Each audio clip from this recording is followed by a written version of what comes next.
Hey everyone, welcome back. So this is my review of Metal Eden. Before we get started, I would like to say that the developers were kind enough to send over a review copy of the game, which I was not expecting at all that they actually would. But so it was a pleasant surprise, a very good one because I've been enjoying my time with the game. I think it's amazing. So this game was made by Raycon Games, who, if you remember, was the developers behind Ruiner. So I mean, if you just look at the art style, this was like it was definitely in line with what their past work was. So I gotta say, like, they definitely nailed the art style for this game with the type of setting that it is. So the story premise, it's set in a future where humans created this technology where they could transfer their soul into AI. That's this technology called cores. But of course, with a future like this, things go awry and these souls are quote unquote captured and just sealed away forever. Your ultimate goal as Asuka is to free and protect the citizens. Where there's also a little story spoiler. There's actually cutscenes that actually further explore Asuka's past because she was an actual human before she became essentially an android, pretty much. So, in the minor spoiler here, I guess, if you haven't finished the game, the ending kind of seemingly left a little cliffhanger. So maybe they have some sort of future where this could be a franchise if it does well, which I hope they do because I really liked the story of this game, especially the premise of it. What is nice is that most of the dialogue is outside of the combat, and most of it is like at most of the beginning of the mission, each story mission, so you can just get right into the combat. Now, speaking of the gameplay, how I would describe this game if Doom, Cyberpunk, and Metroid all had a baby and this is what it came up with. Speaking of this is the Metroid base, like where it's a ball form, which is the morph ability, like Samus does. We have a lightning attack, a boost, and homing missiles, and a ball jump. That's where the Metroid comparison I came up with comes in, simply because of that ability alone. So that's kind of how it goes with the Metroid comparison ends. The Cyberpunk comparison is obviously the setting of the game. You know, where you're dealing with a dystopia future with AI and all that kind of thing. And obviously, the main gameplay itself, the core of it, is the more Doom-like, gameplay, which is pretty awesome. Like, you even have a grapple hook like Doom Eternal did, and the whole dash thing from Doom Eternal as well. So the developers were clearly heavily inspired by Doom Eternal, and how could you not be inspired by Doom Eternal? How much of a badass game that game was, and the legacy of that game will obviously continue throughout history because we keep seeing more developers when they make boom shooters. They clearly take a lot of inspiration from Doom Eternal. I mean, with how good that game is, like it's no surprise. You know what I mean? So, which is a good thing. Now, there are 7 weapons for you to choose. Each have their own upgrades. There's a plasma rifle and a lightning gun.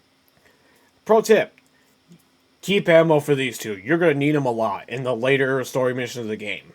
The reason I say this is because there's a lot of enemies that have armor, so you need to melt their armor. So these two are very crucial for dealing with those kind of enemies. They will be your best friends. So keep these two, have ammo in these two at all costs.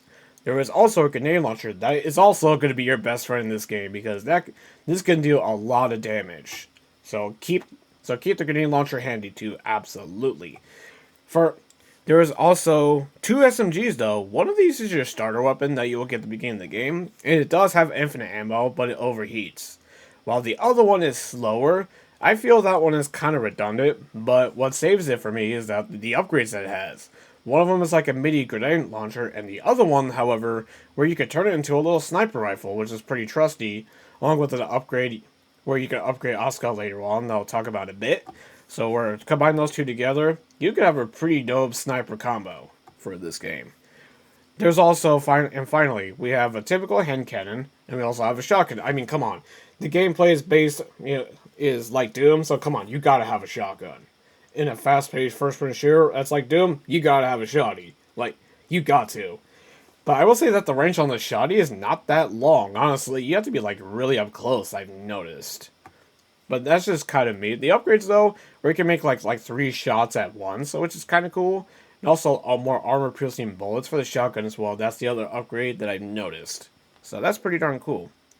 So the weapons though, generally, I really like it. Like pretty darn good weapons for the in this game. So there are also upgrades for Asuka as well. This is one of the upgrades I used a lot, which is the one like where you can actually slow down time.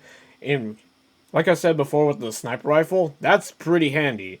With that kind of combo, you could get some pretty good shots. So I definitely use that combo a lot, especially for dealing with longer range enemies. So overall, the gameplay of Metal Eden is absolutely a blast the whole way through. I finished the game twice now. Each playthrough was around 6 hours, so I played the game for about 12 hours up to this point. I'll probably do like a third playthrough to try to get all the upgrades in every single 3 sections, because that's how the upgrades split. Upgrades are split for Asuka herself. So it left me wanting more, which I think is a good thing for a video game to have. I do hope they have more content like a New Game Plus down the road, as I feel it absolutely needs it if you want to get all of the upgrades in one save file, which is literally impossible at this point, unless they do add a New Game Plus, much like RoboCop did. Because remember, RoboCop Rogue City initially didn't have a New Game Plus. They did add that later on, so I'm hoping that similar situation happens with Metal Eden, but I guess time will tell us what the developers will have in mind if they add any more content to this game outside of just like bug fixes. So I hope so, because that would be nice. I think New Game Plus is definitely a must for this kind of game, personally. One critique though I do want to give. This isn't me saying like this is against the game. It's just something I feel is odd. Well, what do I mean? And so it's this type of in certain missions of this game, we have these sequences like where the game tells you to stand in a certain spot to advance an objective. Like for instance, in this one you have to wait until to power up the gate, where you have to stay inside the scanner field. For instance, another one was like a whole elevator thing in like the first or second mission of the game. I feel this type of mission was kind of weird in terms of objective, because like it's so out of left field for a fast-paced first-person shooter like this game. So because you don't see that kind of thing in Doom or any other fast-paced shooter, boomer shooter like that I've played recently. So it definitely felt out of place. Maybe it was just something to kind of make it stand out more. I don't know, but would I like prefer if they made a sequel and this type of structure came back? No, I wouldn't lose sleep over it. It's just odd. Not saying it's bad. It's just out of place, I feel, in my opinion. I've heard others say the same thing. It's just weird. I don't know. That's just like my personal, really, my main real critique, aside of the lack of New Game Plus. But, so, in conclusion. I say is Metal Eden worth the $40? Absolutely. It's fan-freaking-tastic. Even if I didn't get a review copy, I was going to buy the game regardless, as I really enjoyed the demo from back in April. And one final note is that this game is an excellent use of Unreal Engine 5, which we don't see too often, which is very nice for a change. I'm giving this game a 9 out of 10. I highly suggest you all check this game out. It's absolutely worth your time. It really is. And it's not too long either, so you could probably get this game done in a weekend. So, yeah, I'd say that's really all I have to say about Metal Eden. So in context, play this game. Truly, the developers deserve your money. They did an amazing job with this game. They achieved their goal that they set out to do. And I'm very curious to see if they make a franchise out of this, because I would love to see more from this new IP.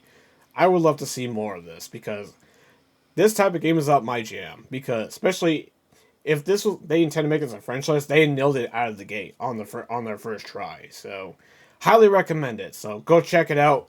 You can get it on PC, PlayStation, Xbox. Go buy this game. It is worth it. Trust me.